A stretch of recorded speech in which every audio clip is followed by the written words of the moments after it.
coming to you live. It's the Auto Hub Show with Ian and Jeff. Here we go. Who said you can't teach an old dog new tricks? Hi, I'm Gail, Rubenstein, the founder and CEO of a company called Retail Resilient Social Selling for the car industry.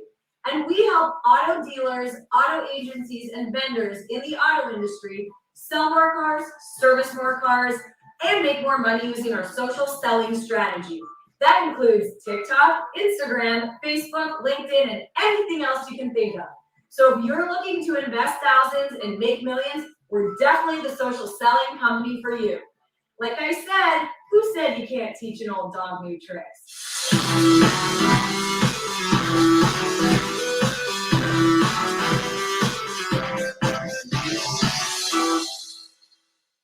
I was at Larry Cohen's seminar. So happy I came, having such a good time. Thank you so much, Larry.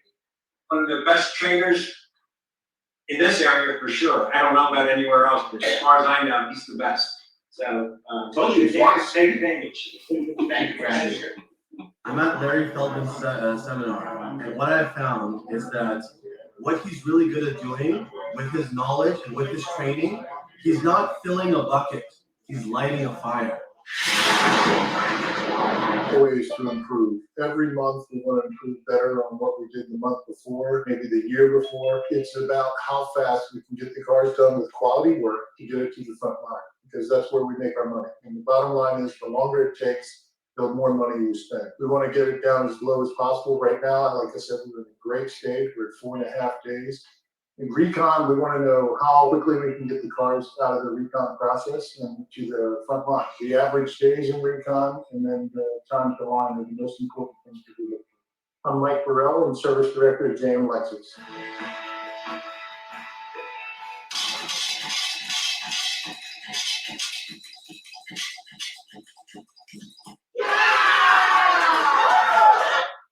Good morning and welcome. And just got to present this. Good morning, everybody, or afternoon, depending where you are.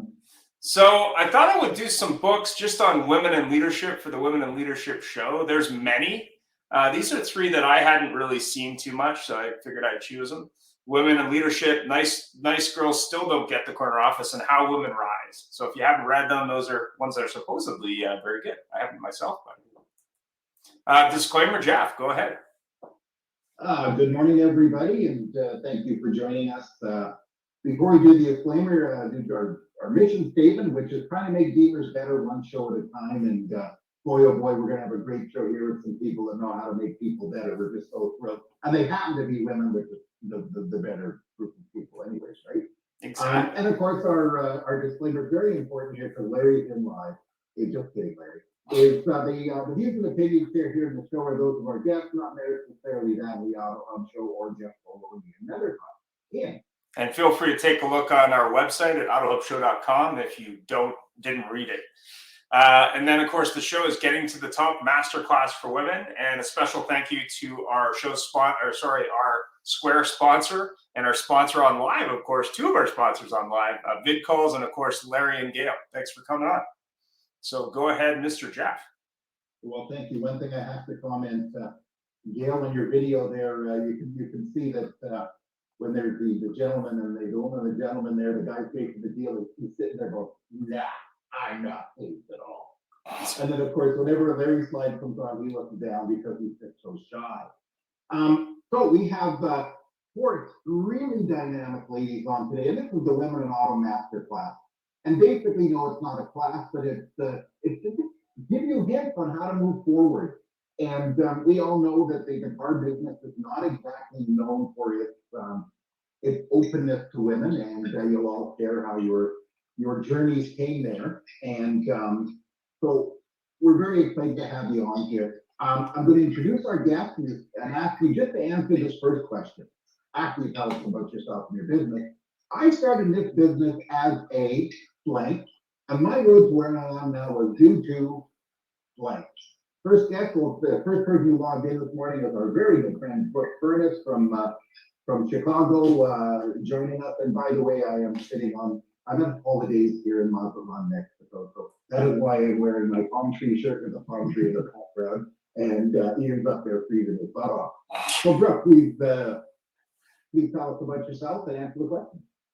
Yeah, I am Brooke Furniss. I am the CEO and founder of BZ Consultants Group. And at the end of the day, our whole goal at BZ Consultants Group is to inspect what should be expected out of whether it's a vendor or a partner. And anyone that knows me knows I'm really key on differentiating the two because there are a big difference. A vendor is someone that's, I'll say, that takes advantage of a client and a dealer, and a partner is someone that actually has the best interest of the dealer, and we're there just to give the time back to the dealer.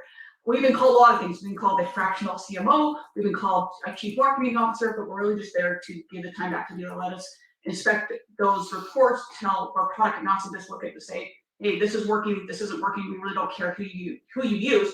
We're just gonna look at it and say, this is working, this is not, and work with you all to help whoever it is and get you on the right path. So a little bit about that's who I am.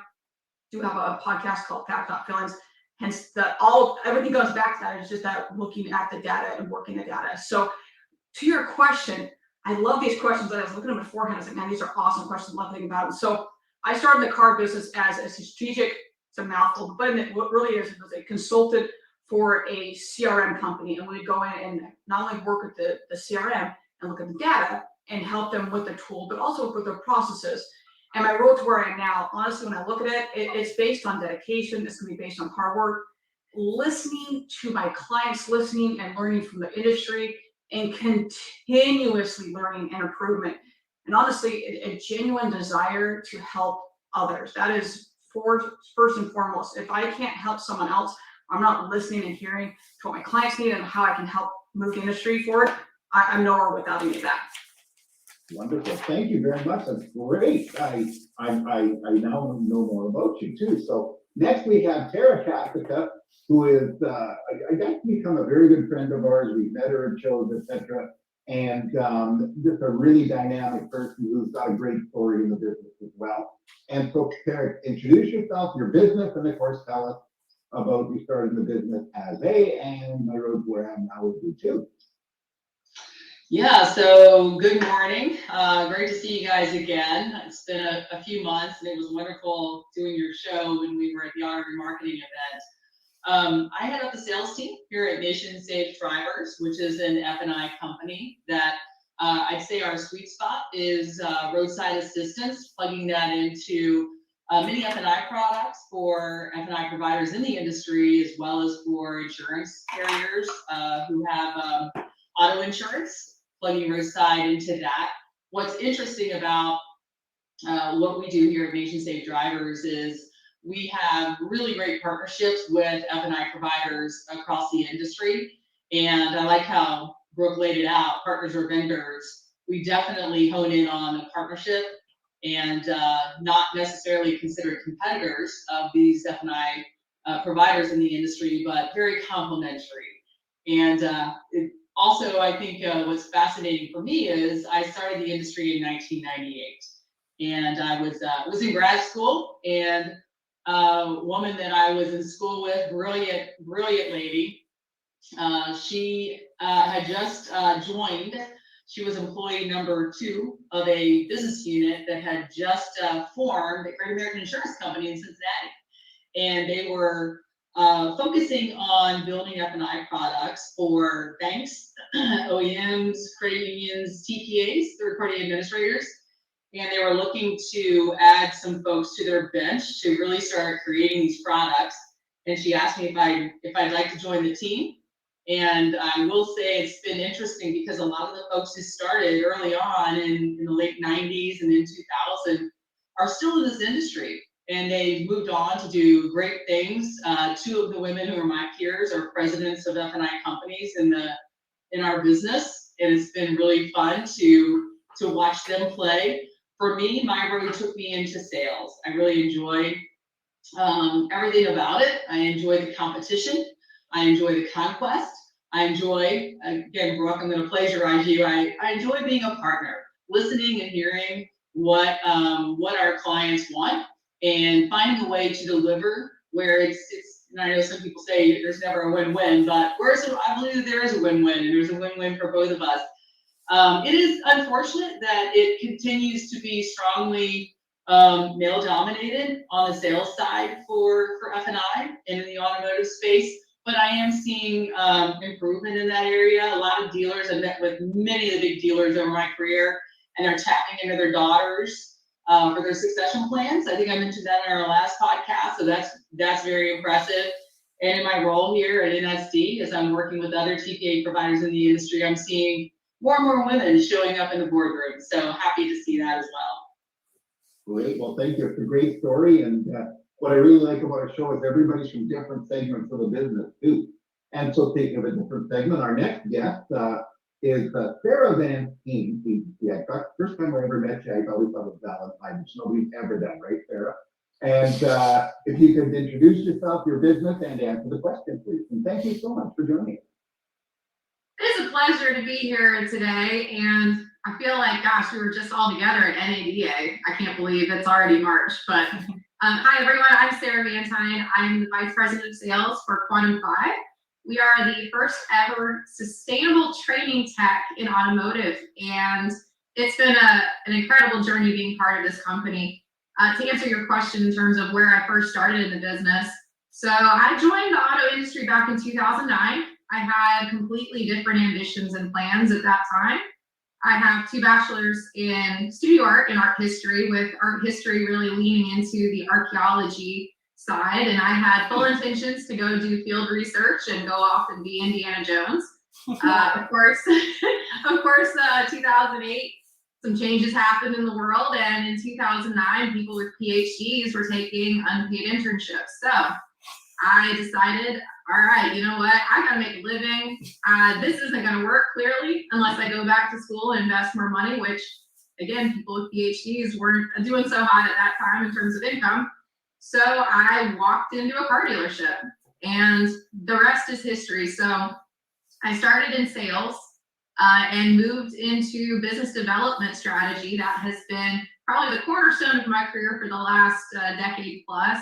And then 2 years ago, decided that there's more opportunity in this industry to really be, as Brooke said, a partner with dealers and a partner with their organizations. And so I've been so passionate about helping people, about elevating the customer experience, about retention of employees and customers. And 2 years ago, joined this company, and it's been incredible ever since. As far as some of the people along the way that really believed in me, I have to credit so many different women over the course of my career for being the inspiration and showing me the ropes. I had some amazing women that when I was really just trying to find my way in the industry as a young 20-something-year-old, they really showed me what was possible in a dealership, and I have to give them credit. There were some amazing mentors I'm still in touch with, still get advice from to this day. So it's amazing. It's an amazing business, and it's an amazing business for everybody. Terrific, thank you. It definitely is an amazing business, and we appreciate you taking the time. It's also nice to have somebody on that started in sales and work their way through the process. I'm a big believer to say work their way up is not necessarily the answer, because it's a different place in the business. Sales is, no offense, but if the business development team goes on strike for 2 months, the business doesn't stop. But if sales people stop, the business stops. Last but not least, we have somebody I've known the longest of just about anybody here, a very good friend of the show, a friend of mine, and of course, well known to all AutoHubians, is also our longest standing sponsor, is Gail Rubenstein from Retail Resilient. And Gail, please say hi. You need no introduction, but go ahead and tell us a bit more about yourself and answer the question, please. All right, so hi everyone. I'm the founder and CEO of Retail Resilient.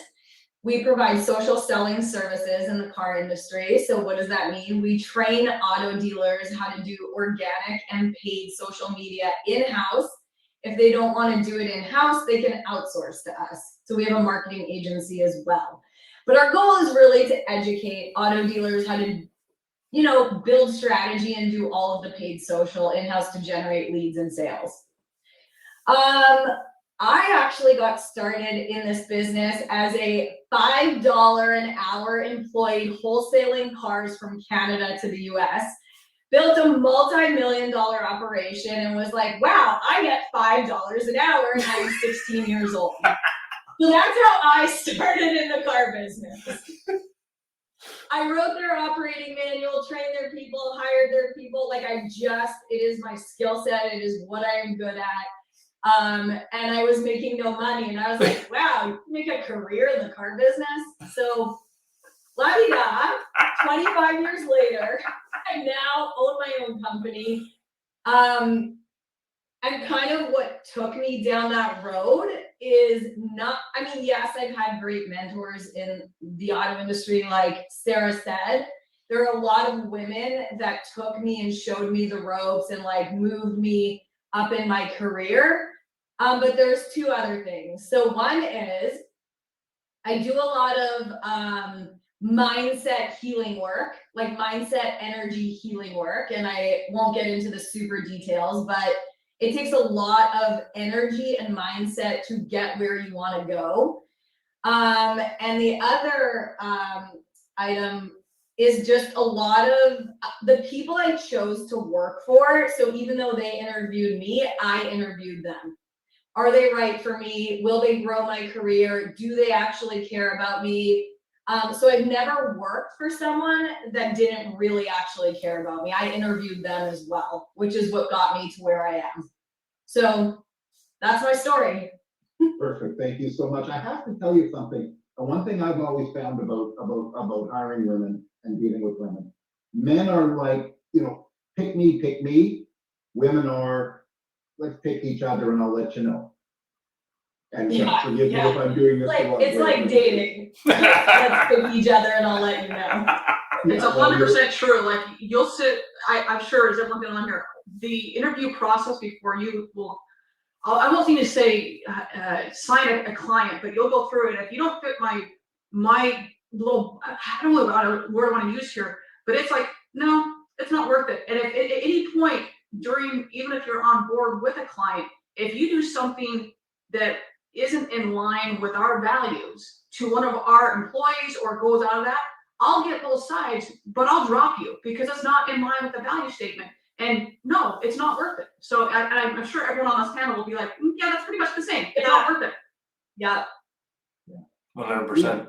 Yeah, it was interesting because as you know, I do a LinkedIn event for each show, and I'm always, really inviting people. LinkedIn only allows me to invite 1,000, but as I do that on a weekly basis, I constantly look at sort of the mix of my personal network in automotive. And what I'm noticing is that number is now maybe about 30% women in auto of one type or another. And I think that number is increasing because as I've looked at it over the last 3 years, I would say that there's not only is my network changing, but I think also the amount of women in auto is changing. And I think that's a good thing.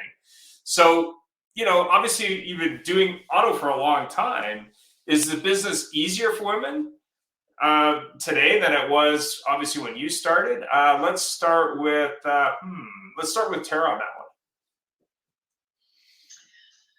Wow, that's a tough one. Is it easier today than it used to be?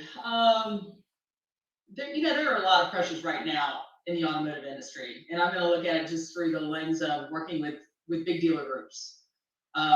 Been working with big dealer groups over the last 8 years, and I would say that the pressures for large dealer groups around microeconomic factors, around mergers and acquisitions, around obviously all the stuff we've all heard about with chip shortages and now interest rate increases, inventory finally coming back, and now people can't afford cars. When I started in the industry in the early 2000s, dealers were cranking along 17 million cars a year, and everybody was pretty happy. And they had the bandwidth to focus on, wow, this is a woman coming into my dealership to talk to me about my products, or to talk to me about how to drive back and lift, or sales techniques, sales processes. But now with everything that's taking up their space and being successful, they just don't have the bandwidth to think about the gender of the person who's coming into their dealership. And they're really just about, how can you help me? How can you help me grow? How can you help me drive, back in gross? How can you help my team be more efficient with sales practices and driving F&I products, exposing them to every single consumer, with the consumers having less of an attention span on hearing about many of the products the dealer wants to offer that bolt onto the car. How do the dealers circumvent that with a lot of the research that's done beforehand with online buying? How do they become relevant in that space? So these are all emerging challenges that dealers are looking for assistance in solving. And I think that gender's being really taken out of the equation. And with my male colleagues, with my team members, when we go in, it's just about rolling up your sleeves and having those substantive conversations. Interesting. Sarah, what do you think? You know, I think, as Tara said, some of the situations today are a little different than they were when I first got into business. And I think for men and women right now, top of mind focus that dealers, OEMs, really anybody is looking at is employee retention. Across the board right now, automotive has a lot of competition out there when it comes to jobs, when it comes to lifestyles, when it comes to what people are looking for in their careers. And the important piece that when I first got started in the business, I will tell you, I came in as a sales consultant with 14 other people. This dealership had a turn every 90 days. They would hire another 14 people. And the intention was to keep maybe one or two of them. And so you talk about Hunger Games, that was the reality of how employees were hired back in 2009 in dealerships. And they didn't really care to get to know you or what you wanted out of your career or what you wanted long term. They looked at you as, okay, you're either going to make it or you're not going to make it. And it's on you mentally if you've got what it takes to be part of this business. And even back then, I mean, one of the things that motivated me so much was, okay, these people have a seat at the table. They're making a great living for their family. They're making a great living for themselves. They're getting commission checks that are crazy for somebody that's fresh out of college and 20s. I'm looking at some of these income opportunities and I'm going, okay, yeah, that sounds like a great opportunity for somebody like me. And I don't see any reason why I can't be part of that. Today, now you've got people and employees that are looking at not just your business, but they're looking at all kinds of other industries that are offering benefits, that give balance, that provide services to their people to cultivate them both mentally, emotionally, and professionally. And so dealerships, the retention number, there's real revenue behind that if investing in your people doesn't get your attention, then the loss in gross profit should. So dealers, if you can't get your employees to at least 3 years retention in your organization, you're missing out on $650,000 in gross profit per year. And that is a crazy amount when you think about the people. But if you think about it further, it's all about the relationships.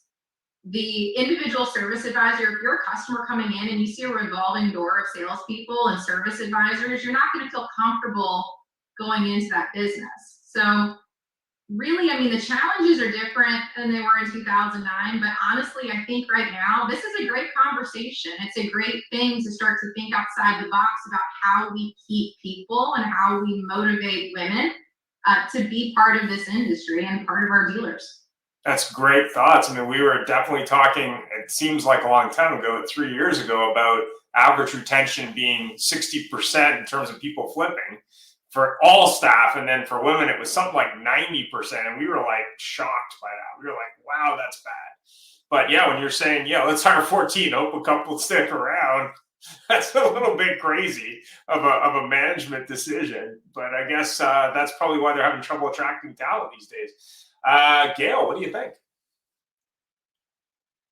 I think it is a little bit different, but I have found that whether you're a male or female, you have to earn your rights in this profession.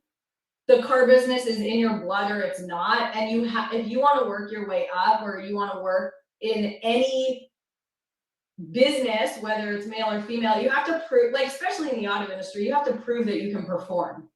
So every business I ever worked in the car business, I was usually the only female in the room, but the men, like the bosses or my bosses said to me, to the whole team, you gotta, whoever gets to the top has to prove themselves. They have to perform, they have to sell, and they have to drive revenue.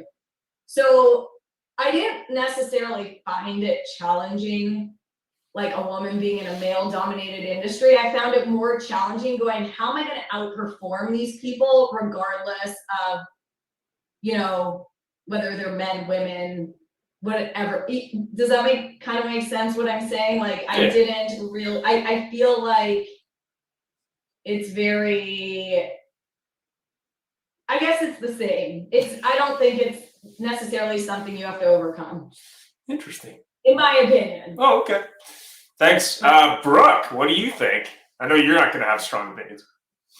Me, never. No, to some extent, it has changed, and others it hasn't. Like, as most of everyone on here, we were the first or one of two females in our industry when we first started. So, I can look back and say, okay, well, are there more females in the industry? Well, yeah, but we're still facing the same challenges. And when I say challenges, it's diversity in general. And Fleming Ford and I were having a conversation recently. And people, when you see diversity, people automatically go to race. Well, it's not just race. It's diversity in whether it's ageism, whether it's do you have gender diversity. It's everything all inclusive. And when you don't have those things, everything suffers. It's your ROI. It's everything. So obviously we're talking about females here, and we're talking about women. So when you look at those things, yes, has it gotten better that there are more females in the boardroom? Yeah, but we have such a long ways to go. So going to Gail's comment is, yeah, has it gotten better? Yeah, to an extent it has. And I know we're going to talk more about this later on. I also know as a female, man, that there is definitely a double standard with females that we have to work.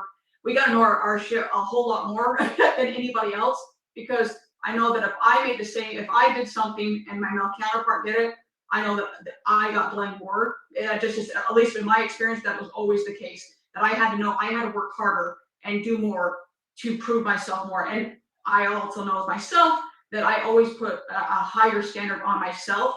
And statistically speaking, women have earned more higher education degrees and start business at a faster rate. So women in general, like, that's just kind of how it's encoded in our DNA that we're going to do that anyways. So we put this pressure on ourselves already that, hey, we're going to do this, we got to do this. So to some extent, yes, it has. In other sense, no, it really hasn't. And it's going to take all of us, male, female, everyone, in order to grow this industry, because it's an awesome industry and we need more females in it, but we need everyone. It's just going to take all of us. So it's yes and no is the answer to that. Brooke, why do you think we put so much pressure on ourselves? I feel like I agree with you, and most women put a lot of pressure on themselves, but why do we do that? Because it's encoded in our freaking DNA, that's why. Hey, Brooke, on the last segment, you indicated that the hiring process was similar to dating. And I just want to say personally how thrilled I am that when I was dating, there was no HR department. Wow, yeah. Wow, Larry. Enter the show, ladies and gentlemen. Enter the show. That's like being on Listen, Sugar Daddy .com. Wow. Ian and I have been talking about trying to do an episode on speed dating, dealing with prospective candidates, but we'd have to leave Larry out of that one. We'd have to block him. Just kidding. We love Larry. One thing I have to say that I've been proud of myself, and I'm not one of these people that does it, is I always conducted myself from my first time in the business, which was a long time ago. Is when I became a supervisor, I mentored people. I believed in that. That term didn't exist, so to speak, in my mind, but hey, let's build people. Let's make it so that people can actually feel good about what they're doing instead of, sink or swim. And the only good thing at that time was the business was told very quickly, you swim or you're going to sink and you're out the door. Whereas differently, maybe right now, is don't worry, we love our people, we're good to you, and we care, you're out the door. But so, if ladies, if you were to mentor a new lady, a talented person, as they enter your group in the car business, what would you recommend they find their path? Would it be starting in sales, starting as a service advisor? Would it be, oh my gosh, I don't want to say this, but going into F&I, as a thing. And the reason I say I don't want to say it is because that's traditionally been about a lot of women have gotten through F&I. But if you were to mentor somebody, Sarah, I'm going to ask you that as they started the business, because you went right into sales. And I have to tell you something, somebody with a PhD going into sales at that time, wow, that's really something. But what do you think? Well, it's something that I think the biggest piece that I missed early on in my career was just knowing what the journey was, what roadmap was available to me, and what options I could choose. And so, with my company, Quantum Now, one of the biggest components that we really shine a light on is the development of the person in terms of where they want to go and how they want to craft their individual journey in automotive. So we have a very specific gaming element. If any of you have played certain types of games, there's always a task that's associated with some kind of reward. But usually in a gaming environment, you have some kind of map or some kind of area that you can see the progress and you can see what the next step in your skills are. And you can see like, okay, cool, I got 5 hit points and I increased my stamina, whatever. Those types of things are really absent in a lot of dealership organizations. And so when I think about the women that I'm mentoring and the conversations I'm having with new people in automotive, what I want to get to the bottom of is, okay, you can go in a variety of directions. If you want to go into accounting, if you want to go into the BDC, if you want to own your own dealership, how do you get there? Or what are the steps available? What are the skills that you need in each of those jobs? How do you acquire those skills as you develop? So for selling cars, yeah, I got to be good at sales, but what does that mean? At the end of the day, what are the skills in selling that I need to master as a salesperson to communicate effectively with my clients and then also with my management? If I want to be a sales manager, what additional skills do I need to have in my development to get there? And so for me, mentoring women, that was a piece that was totally absent when I first got into business. It was kind of like a blank map where I had no idea what was available. And as I kept going and trying different things, it was like, oh, wow, wait a minute, I could do that? Oh, I didn't even realize that was an option. And so you take it from being in a fishbowl to being in the ocean, and that's just so much more impactful when you have those kind of resources and you have that ability to really see what's available across the spectrum. That, I have to tell you something, for you is just second nature, it's no big deal. If you can see above my shiny bald head, there was a giant light that came off. What a brilliant idea.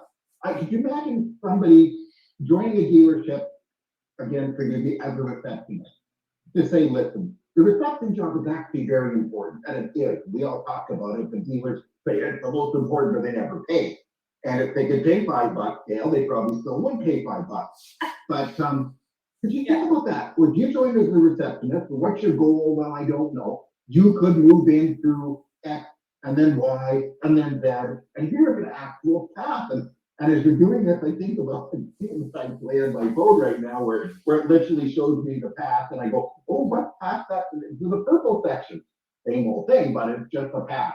And so, Gail, what do you join? And I know you're really truly a mentor. I've seen many of your people, and I know every morning that they look at you and they swear allegiance to the Gail. But tell me, what do you think about this? If you were to mentor somebody new into the business, what would you do? I would do a couple things. The first thing is similar to Sarah. So I would ask them, what is your long-term goal, to find out if they have a long-term goal, right? Do you want to own a dealership? Do you want to be an entrepreneur? Are you looking to hit a financial goal?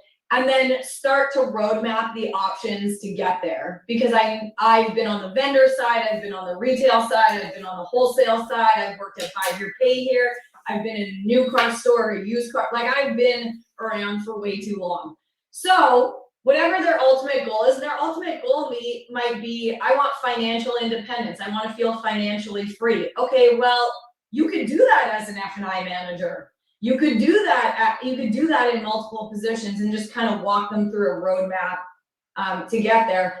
But then the second thing I would also ask them to do is like tune in intuitively. Like, you know your higher self better, and really ask yourself, like, what do I feel good doing? What brings me joy? What brings me happiness? Because I have done jobs that did not bring me any joy, any happiness, and just gave me anxiety. So I think it's really important that they like tune into themselves and really say whether they like it or not like it, because I spent way too many years doing things I didn't like to do. So those are my two mentorship pieces of advice. Well, you know, it's funny because so many of us, you know, I don't know a lot of car people that said, I want to get into the car business as a car salesperson. I mean, I've been doing this way longer than I want to admit it. You know, I was going into public relations and advertising and broadcasting until I discovered you had to spend, you know, 15 years up in the middle of nowhere, you know, where there were 6 listeners. But an interesting point is you get somebody new to the business and say, do you want to own a dealership? A lot of these people go, I just want a job. And to present them an opportunity for a career, wow, like holy cow. Brooke, what's your thought on it? So I'm gonna take a little bit different angle on not only, I wanna go up a little bit what Gail said. So many times we think that they just want money. Money is a means to an end. What is it you're gonna do with the money? Well, Brooke, she loves Jordans more than most people, let's be honest. So you know what the Jordan's closet? That's me. That's Brooke. Okay. Yeah. So we know that Brooke that's where she likes to travel. She likes to go to sporting, and so that money, that's what she wants. So really, it's not about paying her more money. We want her, that money is a means to this. Well, for another person, that money is a means to go travel. So that's what the money means to them. It's not just about paying them more money. It's, oh, they want more time to go travel with their spouse. Oh, their mother is in hospice. They want more time to spend their money with their parents or whatever it may be. So knowing exactly what Gail is saying is all this time is like, oh, we're just gonna throw up. Well, they can go get a paycheck anywhere. So what is it doing? And then from there is understanding, okay, once we understand that is, okay, you need to, especially as a female, find your freaking community, find your tribe, and know this person right here is going to, when I'm not there, speak good things about me, is going to say my name when an opportunity arises, because there are so many freaking bad actors, and you all know how hard it was for me to say freaking right there. So understand that this person, you know how hard it was for me there. So that person is going to speak good things about me. You're going to master your craft and understand that this industry, as a female, we have to work really, really hard. You're going to support your peers. So all those things, understand exactly what Gail said there, and then go a little bit step further on it. But I cannot also stress how insanely vital it is that you stay true to you. You've got to be authentic. Don't go on some road that says, well, social media says I gotta go this. No, I don't. Stop that shit right now. Don't go down that road. Stay authentic to you, because that's who you are, and that's who people want to be, and that's what people want to see. And if you're going to flip on the camera or start posting crap online that isn't authentic to you because you think you're going to get more clicks, or you're going to sell more, or whatever the hell you think that's going to do, that's crap. Stop it. I cannot stress enough how important it is to stay true to you. And then from there, continually ask, how may I help someone else? Because when you say, I want to help someone else, and truly mean that, not just because someone told you, because Brooke told you to do that, but deep down inside you want to help someone else, and that gratitude continues to just multiply the other stuff that comes to you, man. It's amazing. So that's just kind of going off, not to be redundant what other people said, but it's just amazing what comes to you when you start doing those things. So that's how I take it. Brooke, it's not just gender related, because when I got into the business, it was basically money. Where can I make the most money? Today, everybody's more interested in experience. Everybody's, I think my really great friend, Mr. Polo, will agree. Maybe when you got into the industry, you didn't want your boss to know you. You wanted to be anonymous, show up, get a check. And today, everybody's a lot more touchy-feely. Everybody wants to feel related and listened to. So it's just not geared at women, it's geared at everybody. And the managers you'll find and places that are successful value the people. They make them feel comfortable. I use the analogy all the time. The bad manager says to you, yeah, about time you did something right. And the good manager puts his arm around you and says, I knew you had it in you, you're my champ. Yeah, 100%. And a good leader is going to understand that, hey, I see something in you that you couldn't see yourself, and I'm going to help you attain that, even if that means, hey, you're going to find it somewhere else. That it might not be with us. That hey, you're onto better and greater and better things. That you started with my company, but you know what? You're going to go start an Autio. You're going to start this awesome business somewhere else, and I'm going to applaud that. So it's just understanding all those things. So, Gail, I love what everyone's saying here. It's phenomenal. So thank you. And Jeff, Thank you. just to let you know, we had a couple comments. Obviously a number from Peter. Thanks very much, Peter. Change in the car business, multi-million-dollar. There's a bunch there, but also from Steve, taking care of employees are doing the right thing or just reacting to staffing shortages. Investing in employees training. Quantum 5 is smart without staffing shortages. It is essential and overdue. And I mean, we've said this more often, whether it be Gail or Larry or Brooke or Sarah or even Tara. I mean, it's about not only supporting that staff and maybe finding out what motivates them, money or something else. I think money has historically been the go-to, and generally that isn't the only thing. Ask the employee what motivates them. Don't assume anything. But training, I think, is important as well for obvious reasons. Go ahead, Larry. And Ian and Jeff are not just talking it, they're walking the walk. These guys have encouraged so many people. It's interesting, just the last few months, they've encouraged me to get on another program. And I had to explain to them there was a conflict because it was on at 11 o'clock on Monday. And they said, it's okay, Larry, we're willing to make that sacrifice. So I thank both of you, I think. Well, thank you. We haven't forgot you, Tara, and we know you're formulating the answer to this, but a point that I picked up from this is very interesting. Women traditionally, I've experienced this, have never allowed themselves the, how would I put it? Some people may, again, disagree, but just my personal experience, they don't allow themselves to be dealt BS. To be what? For dealt BS. Oh. You know, I don't know why I lean forward to this is the thing. Everything is attached to my ear here right now. And I know the only people I've ever had that out of the gazillions of people that I've had to report to me, the only people I've ever had say to me the word no were ladies. Some of them weren't such ladies, but you know, because I believe it's also a hardwiring thing. But it's also teaching this business that we've got to treat people a little better. And Peter and I have had this back and forth going on for weeks about how people are treated and discarded and thrown out the door. And I don't believe that women that have left the business have left because they were thrown out and discarded. It was, no, I'm not putting up with it. Yeah.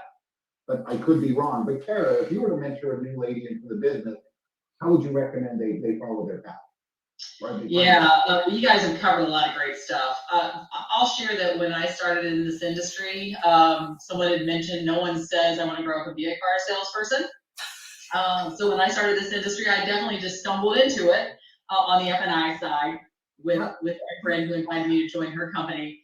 And I would say that when I was younger, I didn't know my path. I didn't know my passion. I did not know what inspired me. And I relied on my mentors, sad to say, to be that torch that shined for me that path forward. And sometimes it took a 90-degree turn. And sometimes it did a 180. And as I matured in the industry, I learned to hone my own light and understand where my best path would go to feed my passion. And the reason I share my journey is because now when I mentor younger people, I realize not everyone has that predetermined understanding of their goals. And if I were to sit down with a young person and say, where are you going to be in 5 years? You know, the standard question, I think they would give me a textbook answer to please me, but they really don't know. They need a job and they need to pay their rent, or, you know, the basics. And I feel like it's my job as their leader and as their mentor to help shine that light brighter for them, to help them see what I see in them. Here's where I see you really excelling. Here's where I see some talents emerging that I think that if we work together, you could kick butt. And with that in mind, you could be CFO of this dealership, right? You could be the general manager, the GSM of the dealership. You could be the successor if the owner doesn't have a successor. And if I see that in them, obviously I wouldn't put that big, hairy, audacious goal right out of the gate, because that could be very overwhelming for a young person. But I will be carefully honing them in that direction if I see that talent. And I work with them, and I don't just mentor everybody, right? It takes a special person with a special DNA where you know this is not a sunk cause, because we've all got opportunity costs with how we spend our time. Yeah, that's such a terrific point, you know. And it's funny, like we said, nobody came into this business to want to sell cars. I just have to comment from, I'm on this whole kick of things, is you meet trainers. And I've had many trainers that have said, I'm a car salesman. I tell everybody I'm a car salesman. And when I leave here right now, I'm getting on my plane because I don't sell cars no more. And we gotta build that pride in actually selling cars. I remember Joe Girard saying how he'd go to a game, a football game, the team would win, and he had a box of cards he'd throw out and that sort of stuff. Maybe a little bit of pride in the business, but Ian, next question. Another comment from Steve: being mentored or providing mentorship both just conveys a willingness to learn and grow, and that's why we all intuitively desire. Many times, mentors learn more than the mentee. If the mentor desires to be more than just share their experience. I thought that was pretty good. We haven't heard that a number of women in senior dealership roles are greater now than ever, but that is still in the single digits. What will truly change that? Men giving in or women kicking butt to make it happen? The reason that this question is interesting to me is I've been at many events with the show, several that are what I consider to be women in auto events, sub-events at these shows. And what I always find, which shocks me, is so few men are in the room. Like, I've been at events where I'm the only guy there, which is I think part of the success story is you got to include men in that conversation. You got to get them to want to come. You can't just call it, let's exclude men or whatever it is. But I think that's my 10 cents. But go ahead, Sarah, give me yours. I think this is an interesting conversation, because we as an industry have been trying to grapple with that for a long time. And, it's something that I'll say, over the course of my career, I've had men be equal mentors as women in terms of my development and helping me along my way. But part of it too, we have to think about it from our business perspective and who we are in our communities and what the larger picture is. Do we want the world different for our daughters? Do we want the world different for our sons? What about these next generations coming up? How do we impact them? And right now, when you look at the makeup of your customer base, it's like 60% of the buyers and people servicing are millennial and younger. So we have to realize that younger generations, it's been an important part of our conversations. We had parents that raised, my father, for example, he didn't have any sons, but he raised me with the expectation, you're going to go out there and you're going to go kick butt. And you have every right to be at the table. If there's men, women, whoever it is, you're a human being in this world. You have a right to be there just by being a human.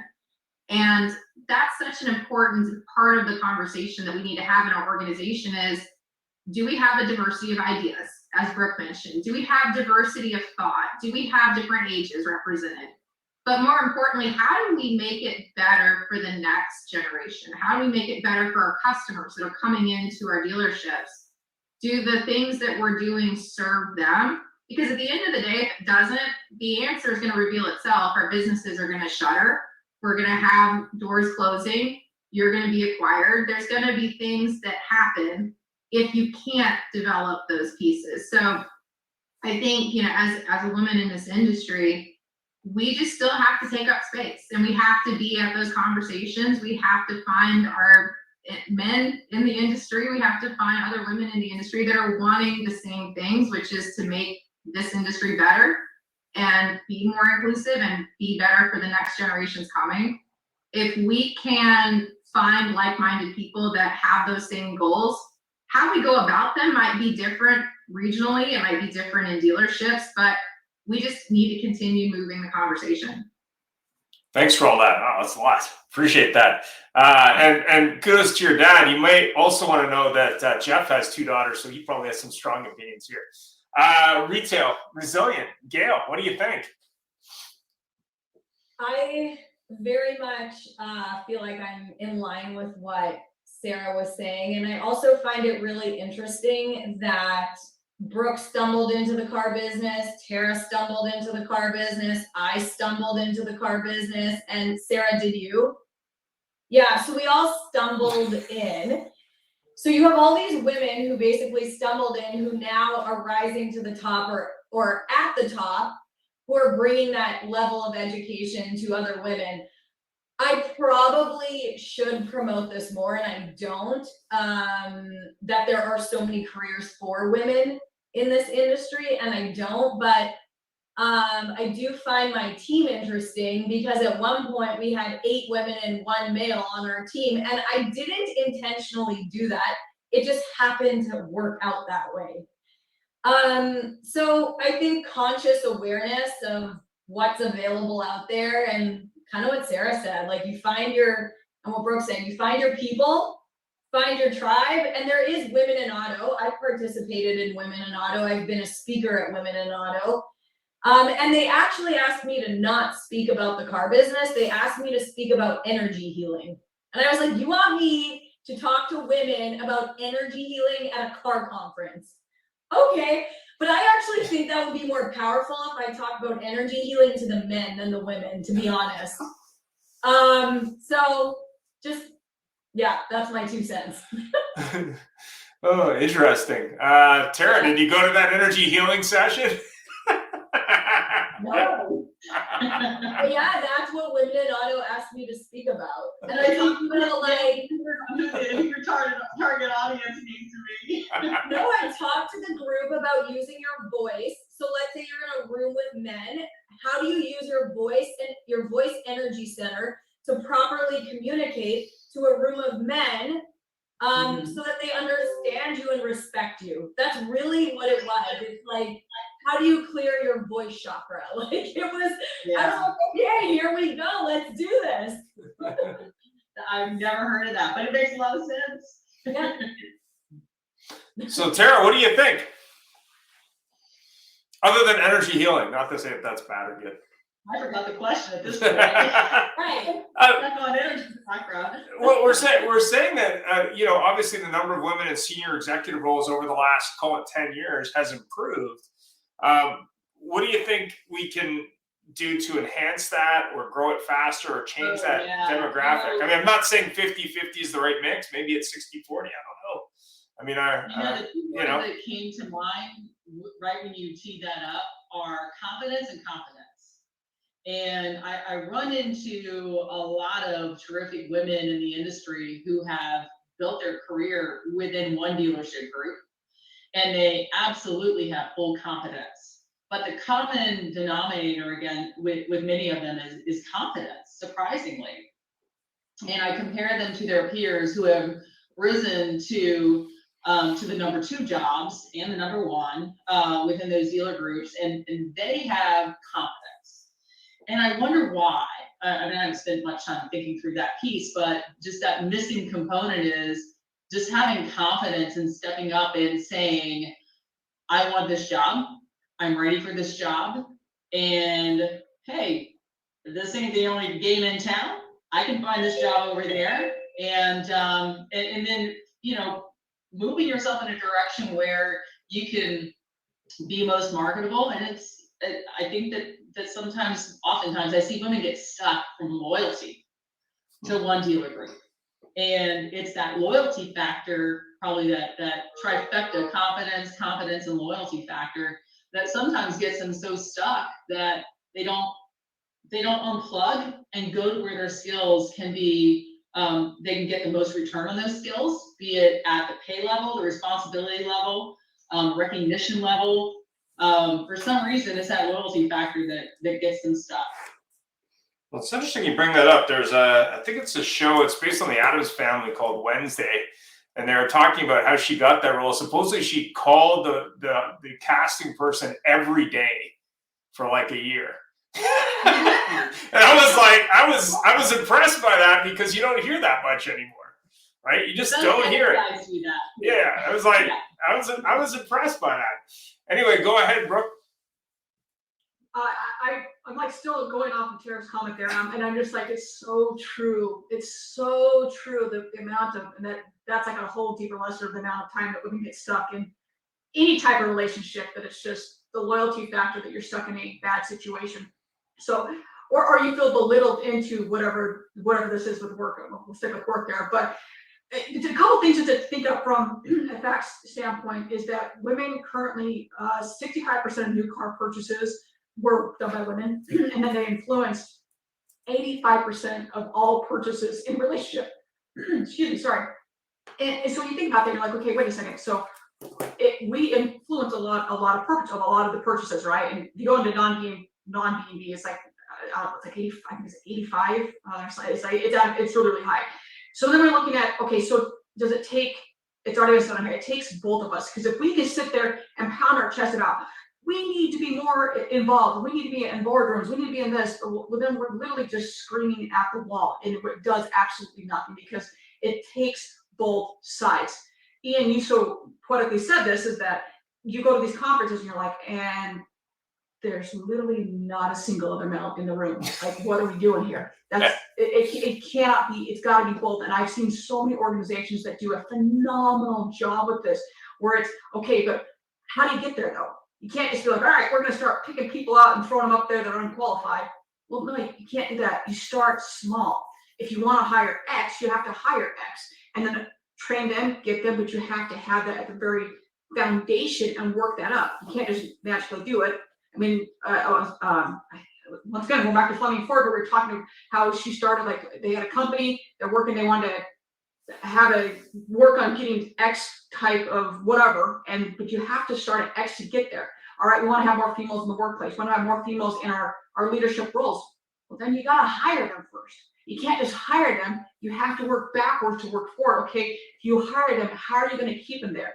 Because how many times we hear, well, they just didn't work out, they couldn't cut it. Well, why couldn't they cut it? Were they ostracized? Did they start selling a lot? And then they're like, well, we're not going to give them any more deals. And then they started not feeling welcome. So what is your process in place to keep them, to educate them, to have the entire culture there to keep them? Because if you say we don't have a culture, well, your culture is horrible. You do have a culture and it sucks. That's what your culture is. So looking all around is, what is that to get there? Because it takes both parties to get to where you want to go. And whatever it is that you want to have more diversity in your workplace, what is it that you're trying to accomplish? Because there's got to be a path to get there. If you guys want more information on why people get stuck in those relationships and why they have no confidence, I can do my energy healing session. No, that's literally what it's about. Why someone's blocked, and how to unblock and remove those obstacles. Because when you remove them, you will just soar to the moon and back, professionally and personally. So that was what I was teaching at Women in Auto. But I love what Brooke and Tara said about people getting stuck, staying loyal to the wrong people, wrong relationship. There's a reason behind it, which is what I was teaching. Yeah. It's fast. Yeah. And it's honestly very, very true. And yeah. Jeff, you're muted, just so you know. So obviously we're at the end of the hour. So final comments or final thoughts or final learnings, or I don't know, words of wisdom. Let's go with Gail to start, since she's already on the top there. Other than healing, well, I don't know, maybe healing. Who runs the world? It's the song. Who runs the world? Beyonce. Okay. I don't know. Thank you for having me. I think everything here was, just fantastic to talk about. And I thought you picked very amazing women to have this conversation. Thanks. Tara, what do you think? Yeah, likewise, and thank you also for introducing me to Brooke, Gail, and Sarah. I'm going to now follow them. Not for gonna follow you. They're amazing contributors. I wish that, I hope we meet sometime in person. This is really fun. Thanks for that. Sarah, you're muted, by the way.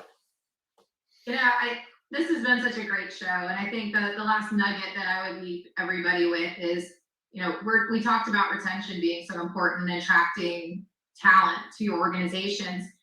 Dealers, if you want a quick actionable thing, go on your website and look at your open job positions.